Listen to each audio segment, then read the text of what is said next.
ام المومنین سیدہ عائشہ رضی اللہ تعالیٰ عنہ فرماتی ہیں کہ ایک دن حضور کا دریا رحمت جوش میں تھا اور حضور نے فرمایا عائشہ جو مانگنا ہے مانگ لو۔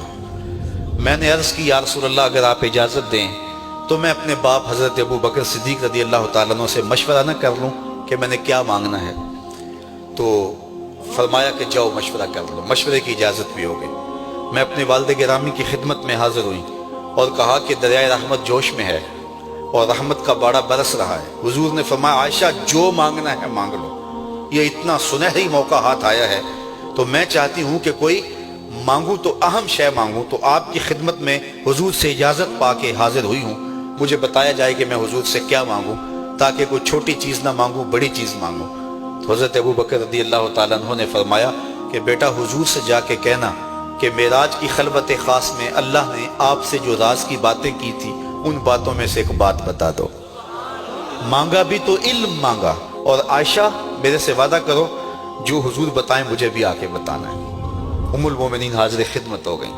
حضور نے پوچھا عائشہ مشورہ ہو گیا؟ کہا جی حضور ہو گیا۔ کہا مانگو کیا مانگتی ہو؟ کہا حضور معراج کی خلوت خاص میں جب اللہ کے حضور حاضر ہوئے تو رب نے آپ سے راز کی باتیں کی تو ان باتوں میں سے ایک بات بتا دیں۔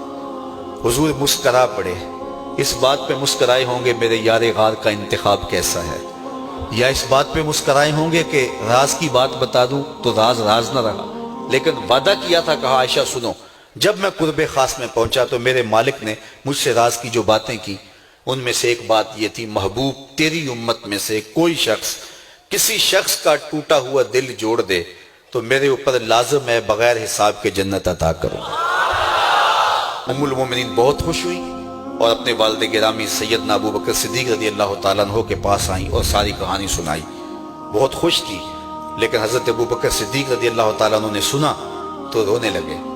تو ام المومنین سیدہ عائشہ رضی اللہ تعالیٰ عنہ نے عرض کیا میرے والد گرامی یہ بات رونے والی تو نہیں ہے، ہم بسا اوقات کسی دکھی کے کام آ جاتے ہیں، کسی کا دکھڑا بیٹھ کے سن لیتے ہیں، کسی کی ڈھارس بنا دیتے ہیں، کسی کے کام آ جاتے ہیں، یہ تو بخشش کا بہانہ ہاتھ آ گیا اور آپ اس پہ رو رہے ہیں۔ تو فرمانے لگے عائشہ اس کو معکوس بھی پڑھو، تصویر کا دوسرا رخ بھی دیکھو، اگر کوئی شخص کسی کا ٹوٹا ہوا دل جوڑ دے تو بغیر حساب کے جنت میں جائے گا، اس کا دوسرا رخ یہ ہے اگر کوئی کسی کا دل توڑ بیٹھے تو سیدھا جہنم میں جائے گا۔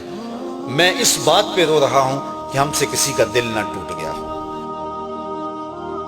حضور نے فرمایا اللہ اس شخص کے چہرے کو تر و تازہ رکھے جس نے میرے سے کوئی حدیث سنی، پھر جیسے سنی اس کو ویسے آگے پہنچا دیا۔